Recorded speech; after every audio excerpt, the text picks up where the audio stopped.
அனைத்திந்திய அண்ணா திராவிட முன்னேற்றக் கழகத்தின் தலைவியாக, மக்களின் தலைவியாக, உங்களின் தலைவியாக, நாளை எதிர்காலத்தை மாற்றியமைக்கக்கூடிய வல்லமை பெற்ற சிறந்த தலைவியாக, உங்களின் மகளாக, உங்களின் மனசாட்சியாக என்றென்றைக்கும் மக்களோடு மக்களாக நின்று உங்களோடு உழைப்பேன்.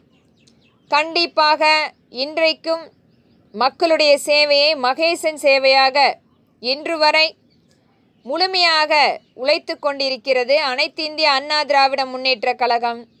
இன்றைக்கும் என்றைக்குமே காவல்துறை நமக்காக நின்று போராடி கொண்டிருக்கிறார்கள். ஆனால் அவர்களை பற்றி ஒரு நாளும் இந்த ஊடகங்கள், அரசியல்வாதிகள் எதை பற்றியும் விமர்சனம் செய்யாமல், அவர்களுடைய சலுகைகளை பற்றி பேசாமல், இன்று வரை ஒரு மிகப்பெரிய அளவில் அவர்களை ஒரு கொத்தடிமைகளாக பாவித்து கொண்டிருக்கும் இந்த திராவிட சமத்துவம் என்றைக்காவது மாறுமா என்பதை இனிவரும் நாட்களில் நாம் பார்க்கலாம்.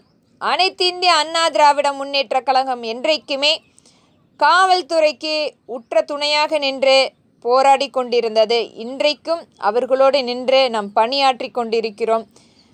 என்றைக்குமே மக்களுக்காக நின்று உழைத்து கொண்டிருப்பவர்களை நாம் கண்டிப்பாக அவர்களுடைய குறைகளை எடுத்துரைக்கப்பட வேண்டும், அவர்களுக்காக வலியுறுத்தப்பட வேண்டும்.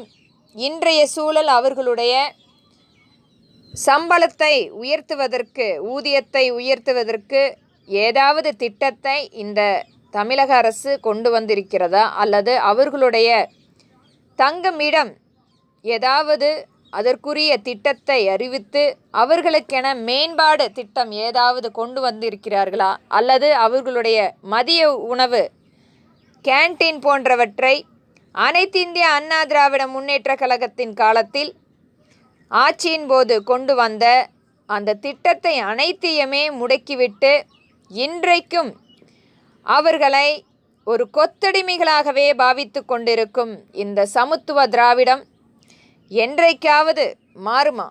இந்த கேள்வியை மீண்டும் மீண்டும் நாம் சொல்லி கொண்டிருக்கிறோம். காவல்துறைக்கு கண்டிப்பாக நம் அனைத்திந்திய அண்ணா திராவிட முன்னேற்றக் கழகம் ஆட்சி அமைக்கும்போது அமைப்பு மாற்றம் கண்டிப்பாக வரும். அவர்களுடைய யூனிஃபார்ம் கண்டிப்பாக மாற்றப்படும். அவர்களுடைய தேவைகள் அனைத்துமே பூர்த்தி செய்யப்படும். அவர்களுடைய கோரிக்கைகள் அனைத்துமே நிறைவேற்றப்படும். முழுமையாக அவர்களுக்கென தனித்துவம் கொண்ட வீடுகள் கட்டி கொடுக்கப்படும். கோட்ரஸ்களாக இல்லாமல் அவர்கள் முழுமையாக அந்த காலத்தில் பணியாற்றும் போது அவர்களுக்கென சொந்தமான வீடுகள் கட்டி கொடுக்கப்படும். அவர்களுக்கென வாகனங்கள் கண்டிப்பாக கொடுக்கப்படும். தனித்துவம் கொண்ட அவர்களுடைய பெயரில் எடுக்கப்பட்டு அவர்களுக்கென சொந்த வாகனம் கொடுக்கப்படும். அவர்களுடைய ஓய்வூதிய காலத்தில் கண்டிப்பாக அந்த ஓய்வூதிய திட்டம் முழுமையாக கொண்டு வந்து சேர்க்கப்படும். இது இல்லாமல் அவர்களுடைய ஊதியம் கண்டிப்பாக உயர்த்தப்படும். இது போன்ற சலுகைகள், அது மட்டுமில்லை, மதிய கேன்டீன் கண்டிப்பாக முறைப்படுத்தி அவர்களுக்கு செயலாற்றப்படும். இது போன்ற சில திட்டங்கள் மற்றும் அவர்களுடைய குழந்தைகளுக்கான கல்வி தகுதி மற்றும் அவர்களுக்கு ஏற்ப வாய்ப்புகள் அனைத்துமே கொண்டு வந்து செயலாற்றப்படும். அது மட்டுமில்லை, நம்மளுடைய இராணுவ பணியில் ஈடுபட்டிருக்கும் அவர்கள் அனைவருக்குமே அவர்களுடைய ஓய்வூதிய காலத்துக்கு பின்பு காவல்துறையில் இணைவதற்கு மிகப்பெரிய ஒரு வாய்ப்பும் நம்மளுடைய அனைத்திந்திய அண்ணா திராவிட முன்னேற்றக் கழகம் வாய்ப்பளிக்கும். இது அனைத்துமே சாத்தியமான ஒன்று.